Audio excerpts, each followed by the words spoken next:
And now it's time to go back to Gaia. Actually, no. Not Gaia, not quite yet.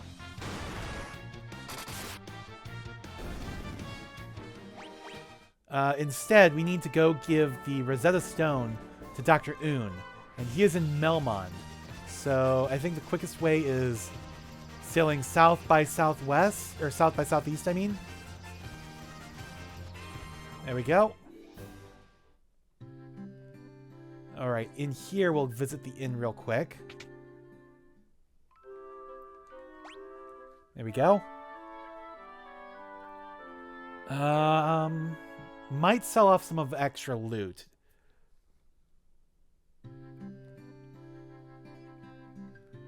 Yeah, may as well. Alright, sell. Yeah, sell that ice brand, sell the wizard staff. And that is it. No, the leather cap. Keep the giant's gloves. Keep the healing staff. We don't need anything else. Alright. Now we can talk to Dr. Un. Just a moment. Let me see that tablet. This is the Rosetta Stone. This makes it possible to decipher Lufenian. Yes, of course. That's what that was. It all makes sense. Here, allow me to express my gratitude by teaching you Lufenian.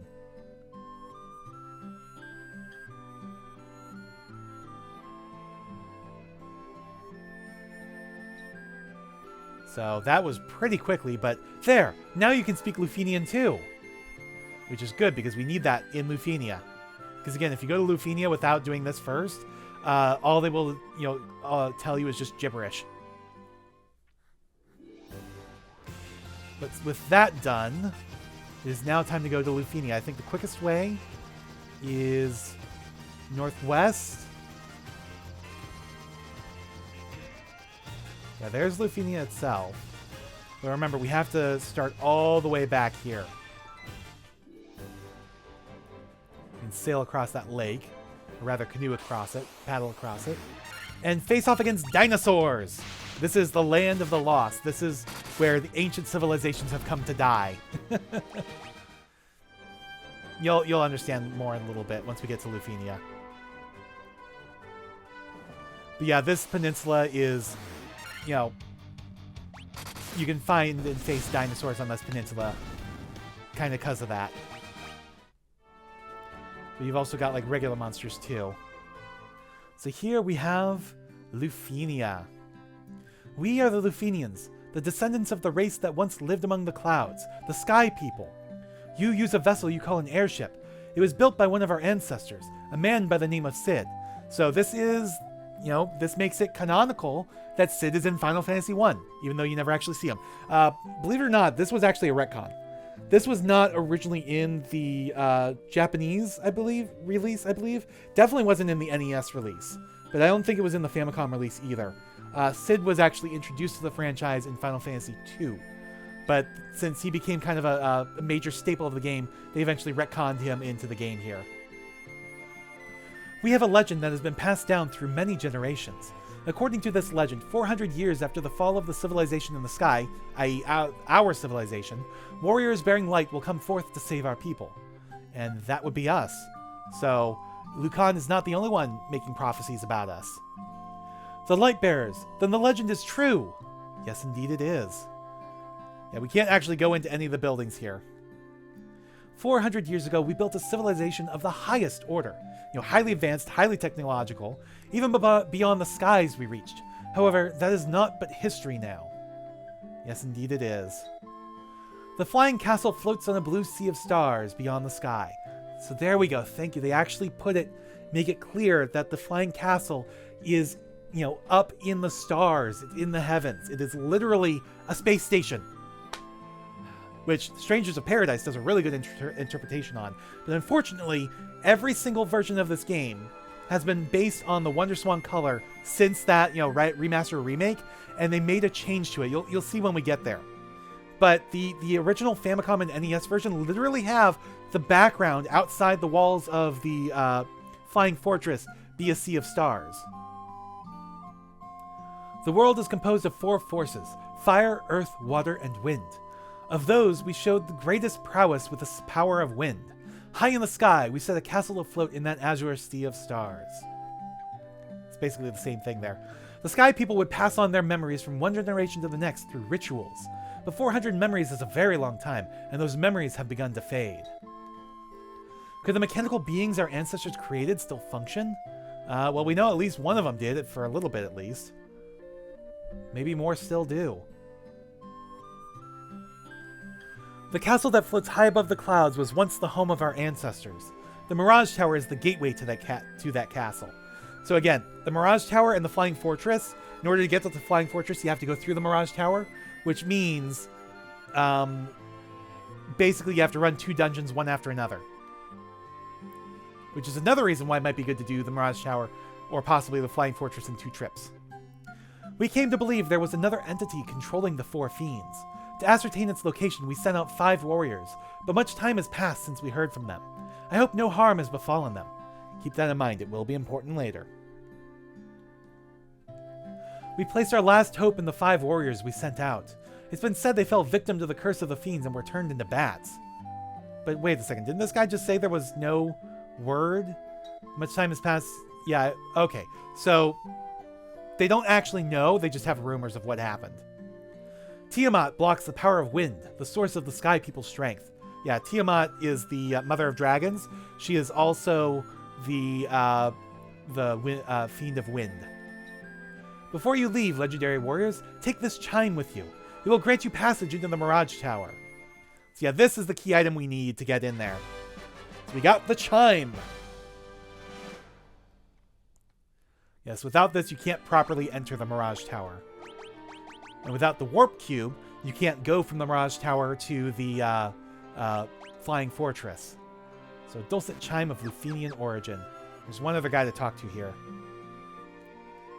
We struggled for our very lives with Tiamat, the Fiend of Wind, but our power was not enough. To this day, her lair remains in the castle in the sky, the Flying Fortress. Alright, so if we go to the map here, take a look at this. So, does that remind you of anything? Does the layout of the channels here, the water fountains and everything, remind you of something? To me, it looks kind of like angel wings. And given the fact that these people wear circlets and white robes and are descended from the sky, it kind of implies that they're supposed to be like angels as well. They're not necessarily, strictly speaking, humans. So you've got humans, dwarves, elves, talking dragons, and now angels, in this fantasy world. But beyond that, we're still missing, something here. If you actually go up through here, through this gap, and straight off to the east, you'll find this little shop here. And this is where your missing 8th level spells are, which are, like, hella powerful.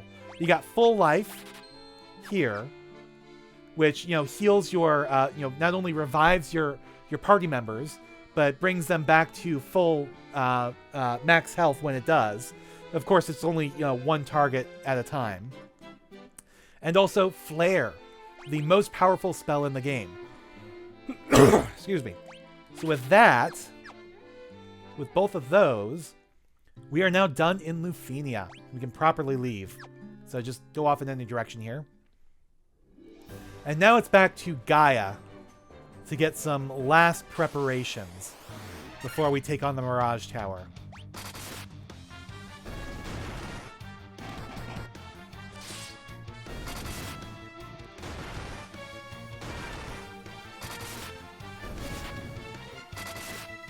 Just gotta get out of here real quick, though. Make it back to the airship. There we go.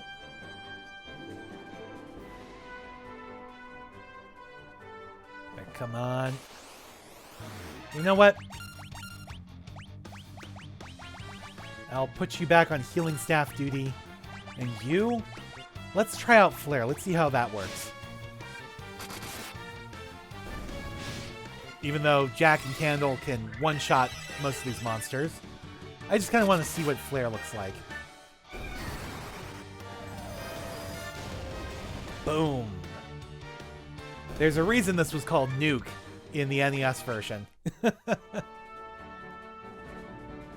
Yeah, it's a very powerful spell that affects all the enemies on screen.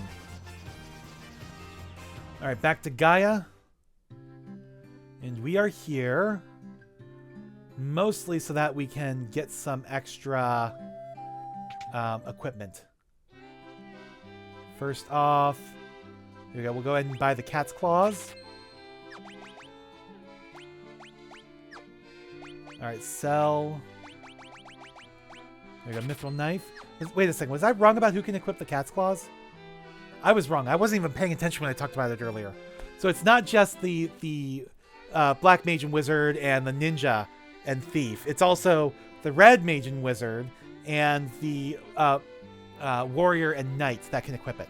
But they've got much better weapons. It's really just, it's the best weapon for the black wizard. Did I sell my... I did already, didn't I? Alright, good. If we go over here, let's go ahead and... I think we'll buy... You know what? Well, no, we won't buy any of these right now. We'll be fine. Excuse me. And instead, we will go to our level 8 magic shops and try to fill out our spell books as much as we can. We can only buy 3 though, but we will get Holy and Null All, because why not? And then here, let's also get, we'll get Warp and leave it at that for now. All right. We are ready to take on the Mirage Tower. So the Mirage Tower is actually right here. But because it's in the middle of a desert, we're going to have to go for a walk. Now, there are several places you can actually land at the edge of the desert. And the most obvious one... okay, maybe there's only like 2 places you can land. The most obvious place is this gap in the mountains right here. But that's also the furthest place, and there's one that's actually a little bit closer. So if you... Oh, there's another place you can land. But that's not the one I was talking about. Same here. Yeah. Yeah, that was the place I was looking for. So right here is just a little bit closer. And then it's like northwest here to get to the Mirage Tower. We gotta deal with Berettas, who can be annoying. I keep wanting to cycle around to the bottom. Oh, maybe not as annoying as I remember. Problem is they hit hard, and they don't give that much in terms of reward.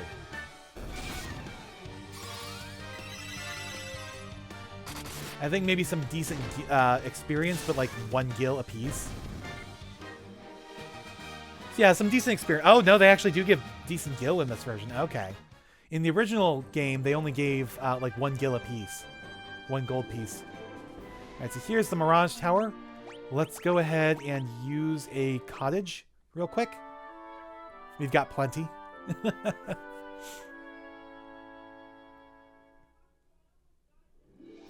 Alright, and we're going to... No, not save. We're going to... Actually, we don't even need to do any of that. We can just go straight in because the auto saves. So yeah, this is the door. Because if you look here... Oh, maybe it's not the door. That's not the door I was thinking of. Because you can actually circle all the way around to continue forward. I was thinking this was the door that was going to block you, but it's not. But if we go in here, however, not only is it a quick shortcut to go around, but there's also loot in here that we definitely want to grab. Alright, let's leave this as is. Chimeras are not much of a threat. Most of the enemies in the Mirage Tower aren't much of a threat at this point. In fact, most of the regular enemies in this game aren't really much of a threat anymore, but it is what it is. Okay, we got ambushed. Still trying to conserve magic a bit, though, if I can. Just because again, this is 2 dungeons back to back. And if you end up having to leave... Actually, why am I conserving magic? I've got plenty of ethers. I don't know. I guess it's just because that's kind of how I play this game. You know, you really have to do it on the NES and PS1. Anyways, we got a healing helm, which... Okay, ambushed. Okay, fine. But the healing helm kind of works like the healing staff, where it casts heal. Actually, I think the healing staff casts Heal-A-Ra, and the healing helm only casts heal. Anyways, we will do that. Do that. Leave you. So yeah, cast heal, and oh, they both cast heal. Maybe they nuked it then. You know, nerfed it. And for the sake of time, let's do a Thundara.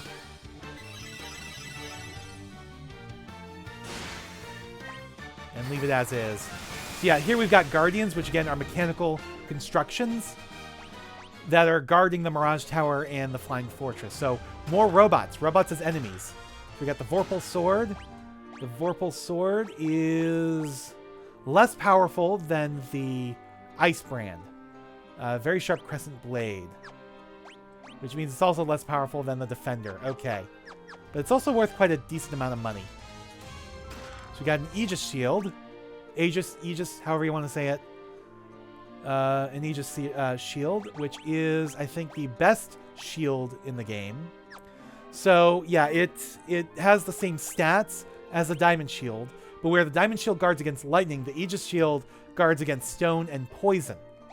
Which can be really helpful if you don't have an extra ribbon lying around. So there we go. We don't have to worry about poison for him anymore. Or stone. We got to face up against Black Knights and Nightmares. Funnily enough, in the original translation of this game, Black Knights were called Badmans. And then there was a more powerful version of the Black Knight. I forget what they're called here. We'll probably run into them eventually. But it was called Evil Man. You know, it was that late 80s, early 90s Nintendo logic, I guess. So we got a tent there, but we can't hold any more. That's fine. But up here, we have another robot that we can talk to. And we've got Medusas to deal with. Alright, we're going to keep Carl on Thundara. Just because it's nice. And when he runs out, we can, you know, refill him with ethers. Master, we have waited so long. So yeah, he thinks because we're here that we're one of the sky people. Even though we aren't. And we've got vampires now. Let's go ahead. Yeah, the vampires as normal enemies. Let's go ahead. Why not? Let's do a Dia-Ja. And we're going to have you defend because I want that to go off. Just to show you like what the most powerful... well, technically it's the second most powerful tool against the undead. But the most powerful undead-specific spell is. There we go. So that wipes them all out.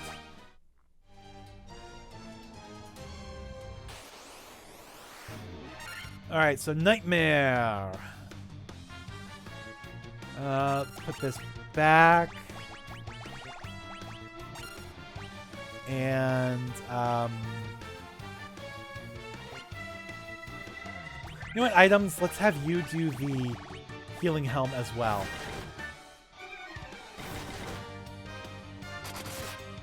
I think the only person that can equip the healing helm might be Candle, and I don't think it's any better than the helmet he already has.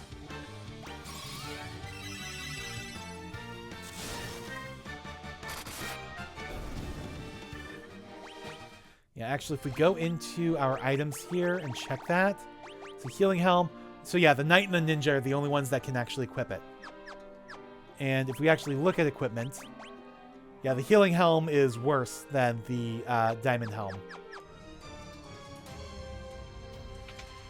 Alright, so let's continue on to the next floor, where we've got, you know, a large spiral here. And there, you know, You could take the shorter path by going around to the right here and then immediately hooking around and going north to get to the stairs. However, this central chamber has quite a bit of loot in it. So we're going to end up in there. Yeah, let's leave this as is. Have 2 heals get cast every round. That'll help us stay on tip-top shape. You know, tip-top shape.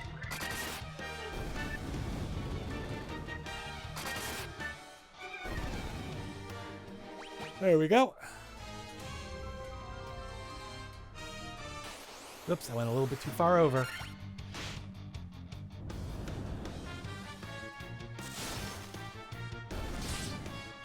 Alrighty.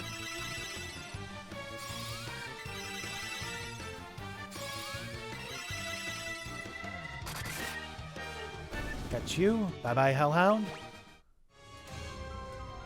Alright, so around this way. Okay, let's keep you going. With the healing staff, you are going to do a Fyra. Now, the only person who has to worry about getting stoned right now is Jack. Everybody else is okay. You know, Candle is protected thanks to the Aegis shield. Jill and Carl are protected thanks to ribbons. But Jack is not. Jack is still at risk of being petrified. But not anymore. Alright, it's down here. We've got Guardians. Okay, keep you going on that healing staff stuff and have you do the Thundara again.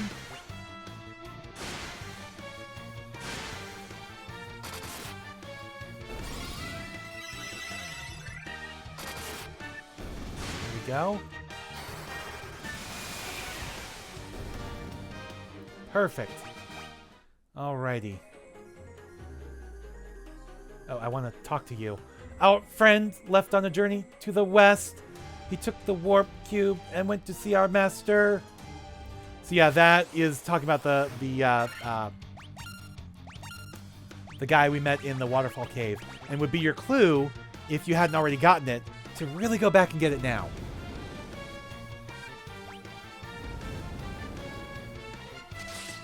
Okay.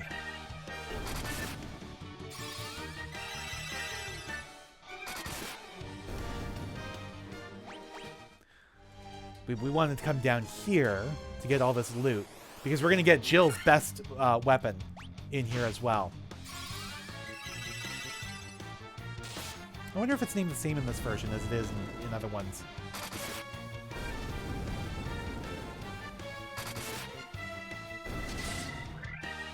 I don't remember.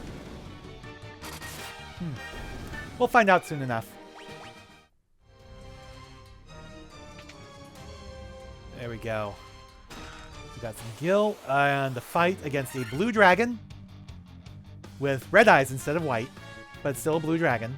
These guys can be a bit annoying and powerful,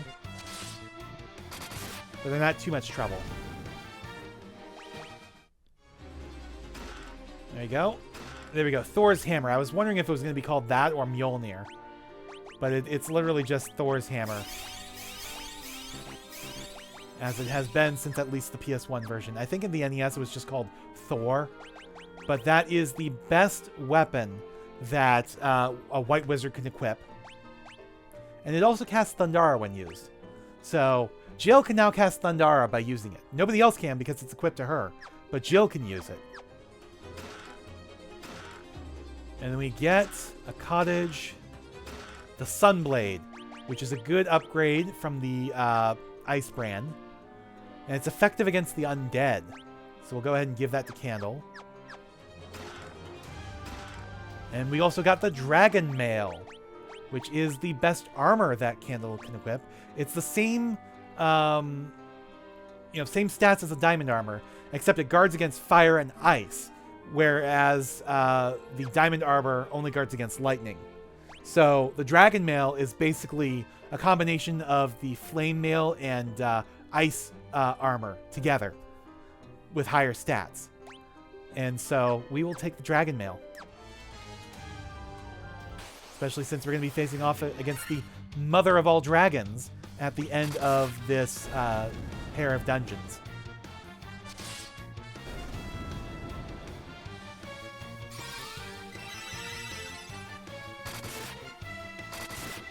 There we go. Alright, let's go back down through here.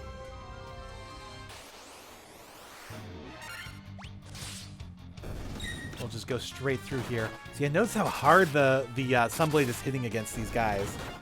Like, Jack's not that much less powerful than Candle, but he's only hitting for like 300, whereas Candle's hitting for like 500. Oh, it was 400 that time. Maybe the first time was like a critical hit or something. Either way, he's still hitting harder. All right, now the Mirage Tower itself is a rather short dungeon. It's only 3 floors, but again, it's kind of designed with the idea that, you know, you might have to visit it 2, possibly even 3 times if you want to get all the loot, and if you forgot the warp cube. Because again, it hasn't been an issue since the PS1 version onward, but the original inventory system of this game was incredibly strict, to the point that if you wanted to get all the loot, as well as keep your characters properly equipped, you would only end up with 2 or 3 slots of empty space for carrying around armor items, unless you brought like a monk or something.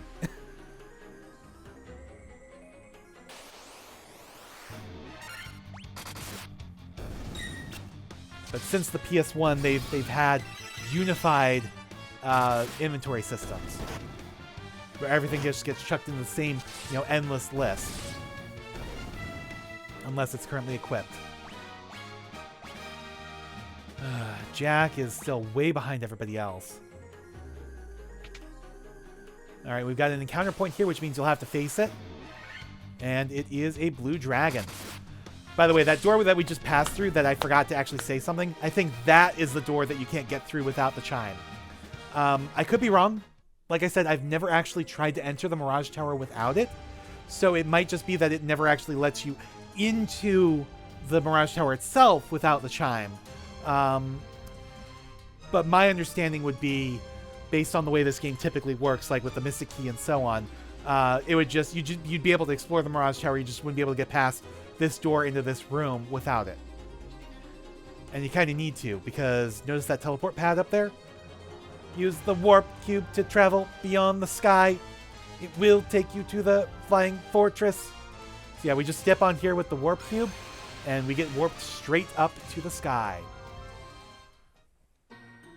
So now we're in the flying fortress, which again, in this version, you can see in the background there, it's up above the clouds. And the actual fortress itself looks much more fantasy-inspired, whereas in the original game, on the Famicom and NES, it was very, very clear that the background outside the fortress itself was a sea of stars. You were up beyond the atmosphere in at least lower Earth orbit, and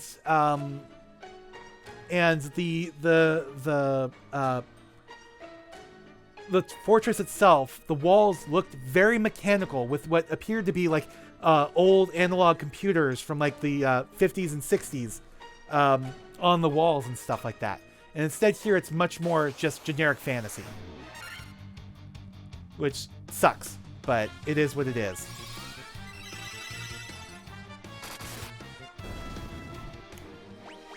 So the Flying Fortress doesn't have stairs, it just has teleport pads. We got a Razor there, which is a saber that can cast Scourge when used. It can also, whoops, who can equip it? I'm pretty sure Candle can, because Candle can equip just about any piece of any weapon. So yeah, Knight, Ninja, and Red Wizard. However, if we take a look at even Jack, it's not as powerful as the Defender. So we're not going to bother with that. That's just loot to sell off when we leave.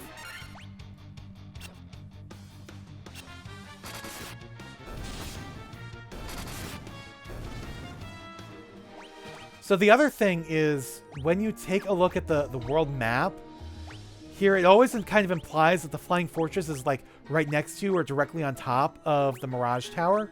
Like the warp cube just warps you direct, to the same spot, just way high up in the atmosphere.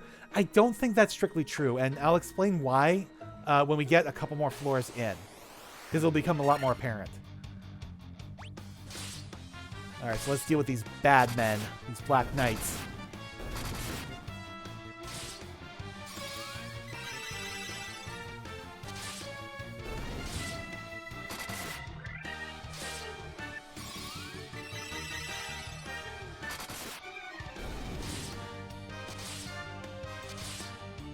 There we go.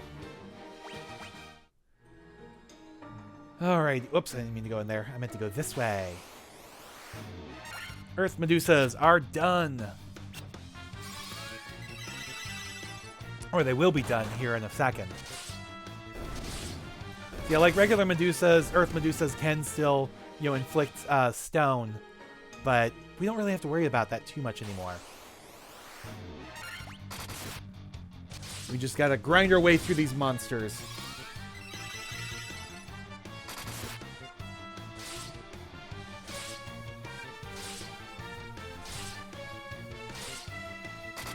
Alrighty. Might be worth it to change Carl up and have him start using magic again. Just to be on the safe side. In fact, what does Scourge do again? I don't remember. It might be worth using some of those items. Does he have Scourge? Do I have Scourge? He does not have... Oh, yes, he does have Scourge. Instantly kills all enemies. Ooh. That might actually be worth trying to use. Okay, we've got another healing helm. And a Protect Ring. Our first Protect Ring. So that Protect Ring we're going to give to Jill as our primary healer.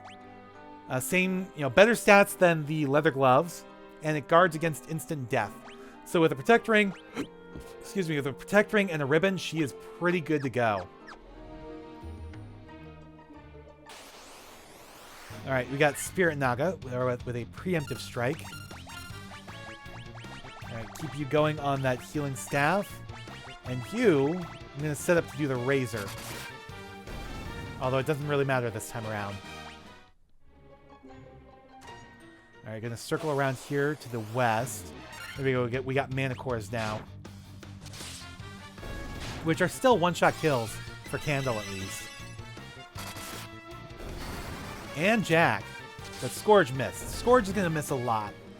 That's the reason why I don't really ever use it in battle. It's not very useful. It sounds useful. Instantly kill all enemies? Yeah, it sounds great.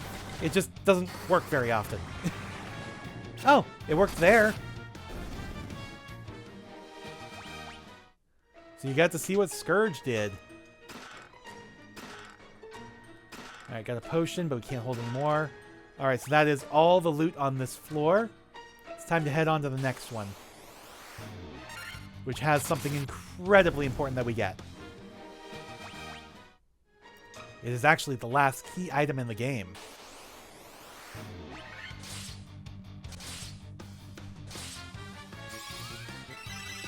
There we go. Take out these bad men, see whether or not the Razor works. No, we got one of them.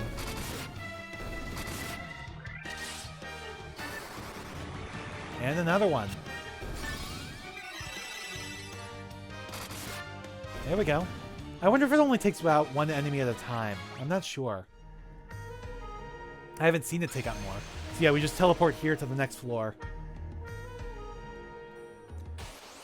There we go. Preemptive strike. So the way to the next floor is directly south of us. But if you notice, when we get back to the map, there's paths branching out to each side. That's where all the loot is. And you want to get all of that loot. Got black flans. Uh-oh. And Candle can't just automatically one-shot these. Yeah, I think you're intended to use magic against them. But Scourge works, so we'll do that. Alright, so we got a cottage and a mithril helm. Not that we really need it anymore. Alright, Stone Golem. These guys aren't any trouble at all. Gotta level up. Jack finally got another decent upgrade. Finally to 400 HP. And then in here we've got a boss, well, not a boss fight, but just a regular fight.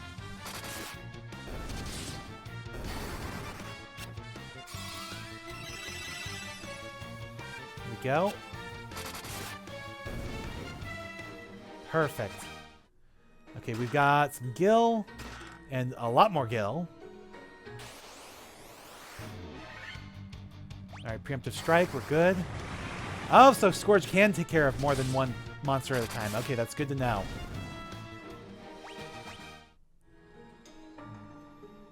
Alright, down here. We have an evil eye. Yeah, those are starting to show up as regular enemies now, too. Not just the vampire, but the evil eye. So here we have the adamantite. So that is the final key item. And if you remember, there's somebody that was looking for that. But we'll have to take care of that when we leave the Flying Fortress.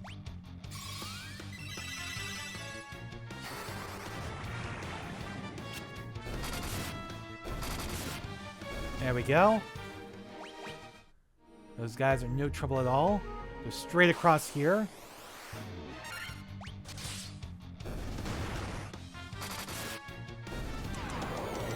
Oh, that's not great. It'll be fine. I forgot that those guys could cast slow. Oh well. It didn't help them out at all anyways. Alright, in here we've got a Nightmare and a Death Knight. Now in here should be the best pieces of armor for our white and black mages. Yeah, the black robe and the white robe, which can only be equipped by the, their respective mage. So yeah, it's the best. It has like the same stats as the Ruby Armlet, I believe, but it guards against fire and instant death and casts Invisera when used, which is good because she doesn't actually have that spell. And then, yeah, the black robes, again, same stats as the Ruby Armlet, but this one guards against ice and time irregularities, in other words, slow, and casts Blizzara when used. So we'll go ahead and take that and equip it. And then go back to you. No, you are already good. We don't need the Ruby Armlet at all. I'm definitely glad I didn't buy any of those. It's almost as if I knew I was going to get better gear in the next couple dungeons. Alright. We'll just leave this as is for now. I was thinking of possibly switching out the Razor for the Black Robe to use Blizzara, but we don't really need to. The Scourge is just actually proving to be a lot more useful than I expected.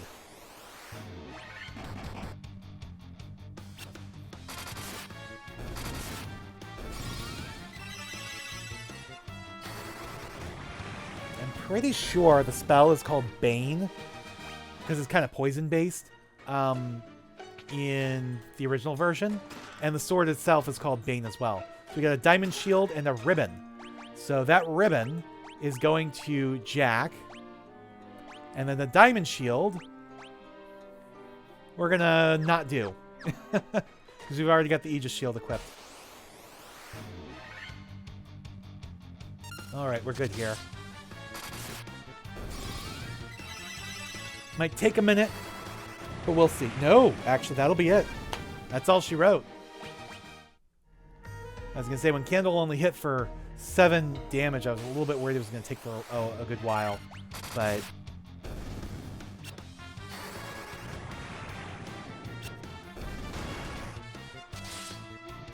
it's not that tough.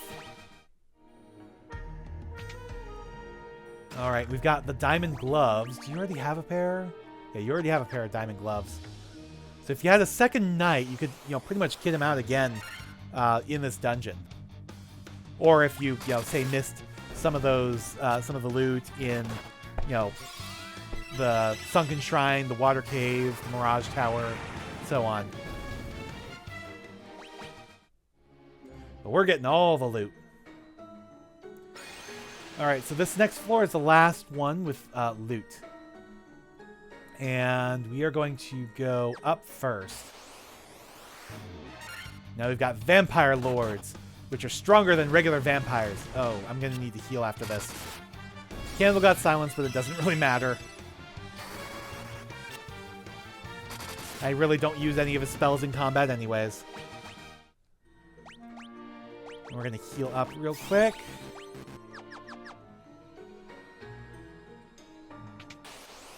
Alrighty. We've got a Manticore. Body of a lion, the wings of a bat, the tail of a scorpion, and the head of a man. That's what a Manticore is. Alrighty. Got another Protect Ring. So that one we'll give to Carl.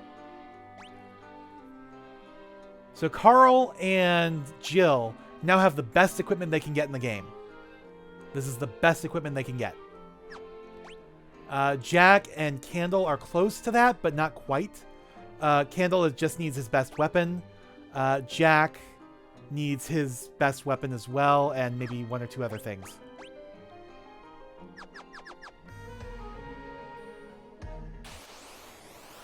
Alright, so we got fire hydras to deal with. But they aren't a threat at all anymore. Back when we were going through Mount Gold, sure, but not anymore.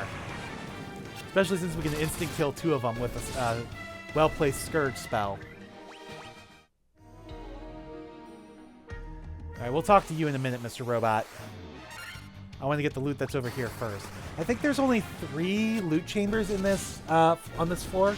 I think it's to the north, to the east, and to the west. I don't really think there's much to the... No! Excuse me. I take that back. There is one to the south, I'm pretty sure. I mean, we'll check here in a second. Yeah, there is one to the south. There's actually 2 to the south. So I was slightly wrong. There we go. Got a Protect Cloak. Oh, I was wrong. I'm an idiot.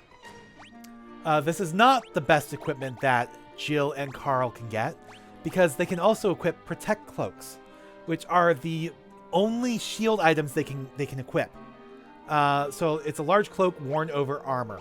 You know, it lowers their evasion slightly, but boosts their defense by quite a bit. So we'll do that. Now Carl has the best equipment he can get in the game. And there's actually only 2 Protect Cloaks. The other one is in the last dungeon of the game, so it's going to be a little bit before Jill is finished getting kitted out too. All right, I like to leave him to last on this floor.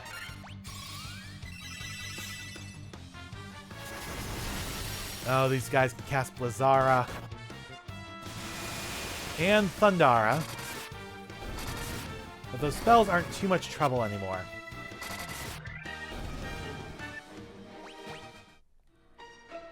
Alright, so here... Oh no, there's nothing in this one. Analyzing, Tiamat, no known weakness. So yeah, this is a computer in here you can talk to, I guess. Oh, ooh. I need to check that bottom room then. So yeah, you say the same thing. And then that bottom room says the same thing as well. Okay, so there is no loot over there. So that's the last room with loot. Okay. We'll get that on our way out of this floor. So now it's time to talk to the robot. After dealing with these Rakshasas.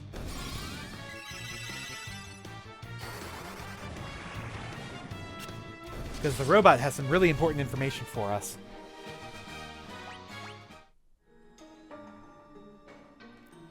From this observation window, you can look out on the entire world.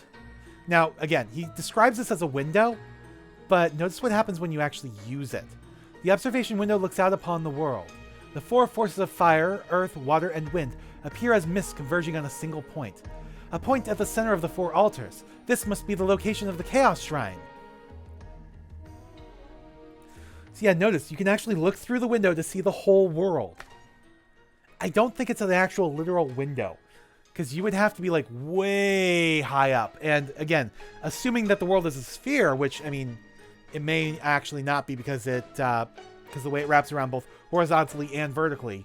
But you wouldn't be able to view the whole world from orbit, even from further out from orbit. So I think it's more like a digital display, but it's just, framed as a window because, the Warriors of Light are from a medieval fantasy-inspired world. They're not going to understand what computers are. Either way, it is just another example of sci-fi in our fantasy game.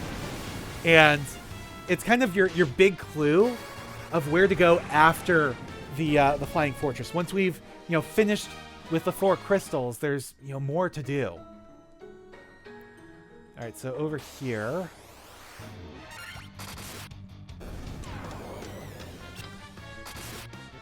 Just gotta deal with these Rakshasas, and then we can get the last loot in this dungeon. There we go. Gold needle. And Sasuke's blade. This is only for knights and ninjas, I think? No, just for ninjas. Small katana used by ninja. Okay. But it's a weapon exclusive to ninjas. So it's pretty much useless to us. We'll just sell it as soon as we can.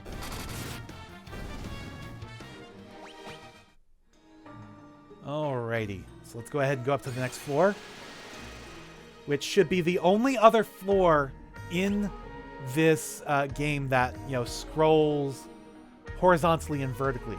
So the easiest way to do this is just go north 2 gaps. Ooh, you can use Healaga? Interesting. So yeah, go north 2 gaps, so that's 1, 2, and then west 2 gaps. We got soldiers and guardians now.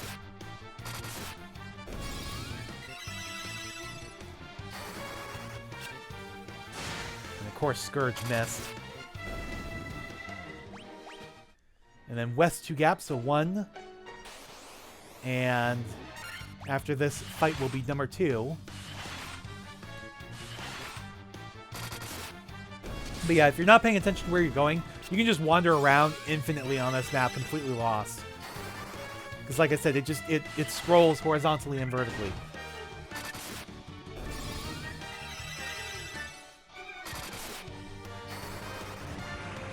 Alright, bye-bye, Naga. So there we go.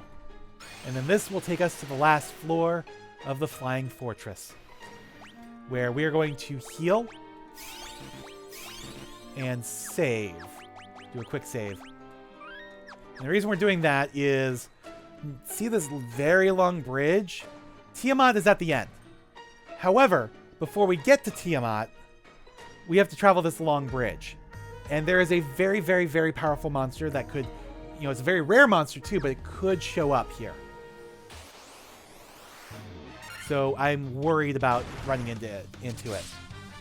It is widely considered the franchise's first example of an optional super boss, because it is basically, it's stronger than the final boss of the game. Now, if you run into it before getting to the final boss and can take it down easily, then you'll have no trouble with the rest of the game. But it is an extremely rare monster with a literal 1 in 64 chance to show up. So it's an extremely low chance to show up. We will, if we don't run into him here, we will come back after the game is over to face him as the final challenge of this game. But it could take some while for him to show up, and I will definitely cut any grinding I have to do to get him to show up out. But we might get lucky or unlucky, however you might see it, and run into him here. So apparently not, because we're literally like right to Tiamat now. There we go. Take out 3 of those black flans pretty easy with that Scourge spell. And then another one. You just need a critical hit or a working Scourge spell. Okay, that wasn't what I meant by critical hit. There we go. Okay, got a good level up. Alright, since we've made it to Tiamat's shell, let's go ahead, heal real quick again. And see what she has to say. The Lich, Merilith, the Kraken. You have defeated 3 fiends and reached my lofty perch.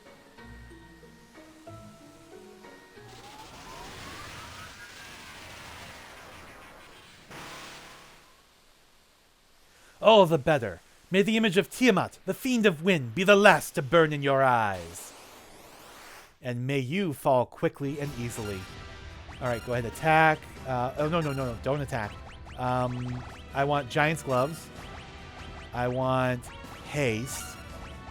I want Null Shock, I think. Probably Null Blaze afterward. And let's do Haste on you as well. Oh yeah, definitely Null Shock.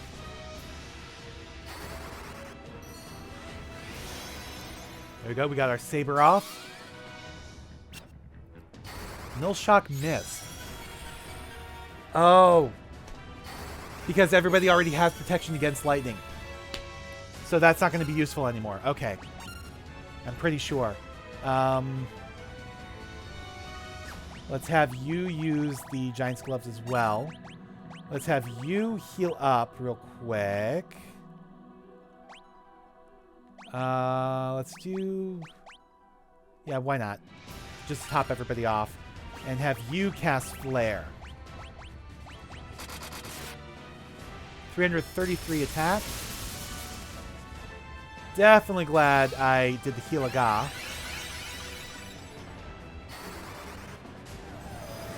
There we go, Flare. Hits decently well. Alright, attack, attack. Let's have you cast Holy, the ultimate white magic spell. And you do Flare again as well. 14 hits each. Ice Storm, not good. Might want to follow up with a Healer Rod next for Jill. Yeah, Holy is not just effective against undead, it's effective against everybody. It is the ultimate white magic spell. But, you know, it does do extra damage to undead, I think. Alright, let's do a Healer Ra. And have you do Flare again. Or not. Because that's it. That's all she wrote. Bye-bye Tiamat. The multi-headed mother of dragons.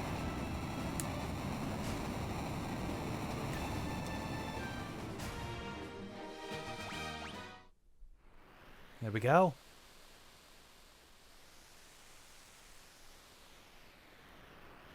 So now we can restore the final crystal.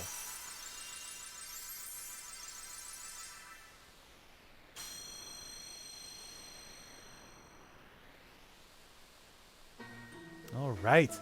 Yeah, the altar of wind from which the power of wind flows forth. And then we can get out of here.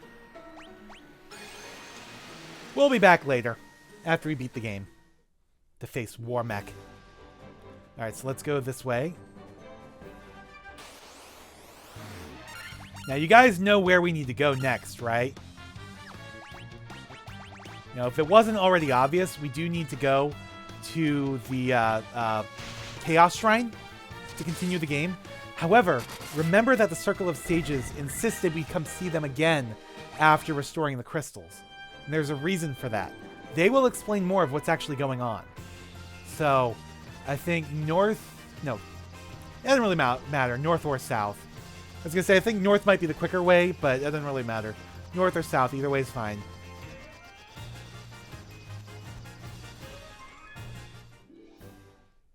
Alright, so Crescent Lake. Well, first off, let's heal at the inn. There we go.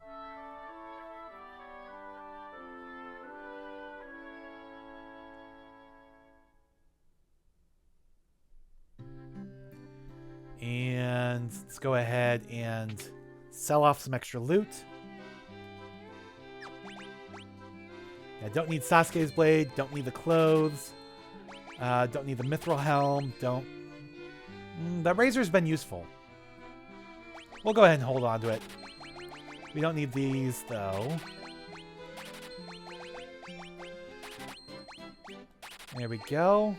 Yeah, go ahead and get rid of the healing helms. We don't need those. Silver armlet, mithril hammer, diamond armor, leather gloves, get rid of those. Leather cap, get rid of that. And hold on to these two as well. Okay. There we go. And now, let's go talk to the Circle of Sages to figure out what exactly is going on.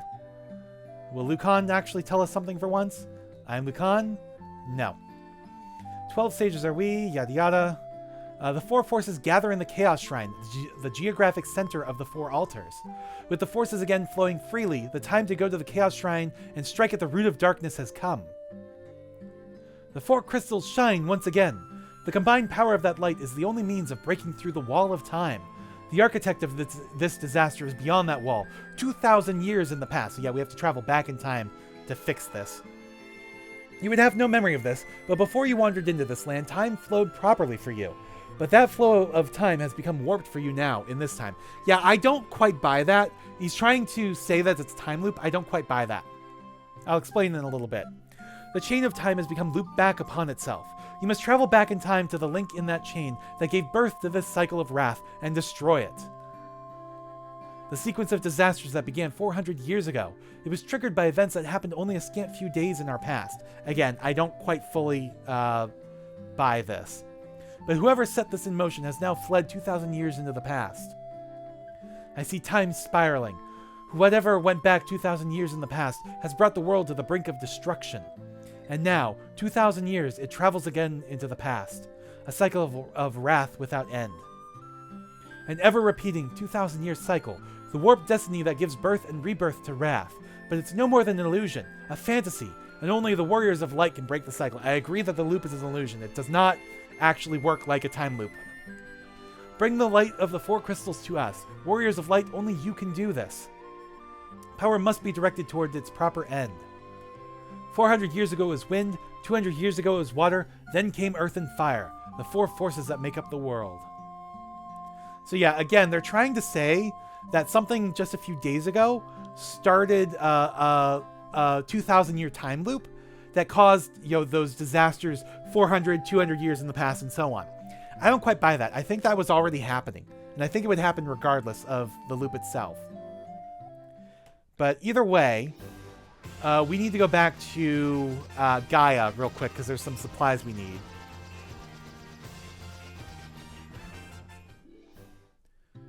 For one, let's go over here.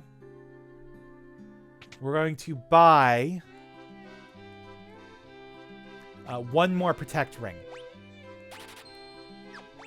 And we'll go ahead and equip that here. Whoops, I didn't mean to do that. And sell those gloves. Now, there is one more Protect Ring we can get. That's why I'm not buying two. But it's in the final dungeon. So we're going to hold off on that. But what we are going to do is come back here to get the remaining black magic spell. We'll go ahead and do...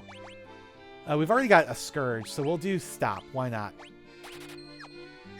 And now everybody's magic should be maxed out. Candle can only go up to level 3 white magic and can't do a full level 3. Jack can only go up to level 7 black and white magic, but can't do a full level 7. I think he might be able to get like one more spell. I'm not sure. I think it's in on rack. I could be wrong. We can check here and see if it's here. But it's a white magic spell, I'm pretty sure. So yeah, you can't do these. I think it's null all. So do I want to spend the time going to Onrak? Jill and Carl have their spellbooks completely filled out. So does Candle. Why not? Let's. It's not going to take long. Let's just pop over to Onrak real quick.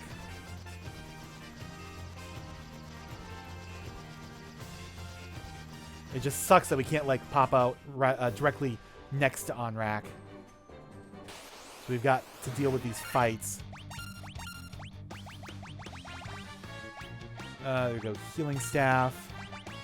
And Razor. There we go. This is no trouble at all. So, I'm not going to explain yet why I don't think this is a time loop, because it'll be better if you guys see the evidence first. But it doesn't really work the way a proper time loop does. For one thing, it's way too long. It's 2,000 years. That's way too long for a time loop. You know, it's not impossible, but generally when you see time loops in fiction, it is usually a matter of days or weeks or months or maybe even a few years, but it's not usually more than a single person's lifetime. Oh, why am I in here? It's white magic that I need. Whereas this is literally 2 millennia. So I don't think it's quite that way, because there we go. That's the other black magic spell he can get. So there's way too much time there for events to happen that aren't directly correlated to the beginning and end of the time loop, you know, to the events that cause the time loop itself. So, and there's evidence in the game to suggest that the Circle of Sages doesn't actually know what they're talking about to begin with. Either way, it is time now to go to the Chaos Shrine and put an end to all of this.